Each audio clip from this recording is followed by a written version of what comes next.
talaga guys. Marami talaga akong pinagdadaanan. Marami akong pinagdadaanan sa buhay. Pero dinadaan ko lang talaga yung Jason, can you mute? Ayan, thank you.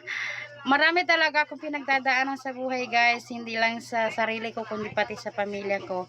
Lalo na sa mga anak ko dahil may 6 na ako na anak. Ang hirap talaga ng buhay yung pero wala naman kasi ako masasabi sa asawa ko kasi yung asawa ko kasi wala na ako masabi dahil napaka-supportive niya sa akin. Lalo na ngayon alam niya na hindi lang ako basta-basta nagpupupo dahil kumikita rin ako dito. Oo guys, kumikita ako dito, hindi umaabot ng 1 linggo dahil marami akong naakyat na nagbibigay sa akin ng blessing dahil napaka-joker ko. Ayun, mabilis po ako nakakaipon dito guys. Kaya ang masasabi ko sa mga baguhan dyan ha, huwag po tayong mahiyang makipag-usap kung sino sa mga, huwag po tayong mahiyang makipag-usap sa mga kapwa nating AJ, hindi man AJ or AJ man yan, huwag po tayong mahiyang makipag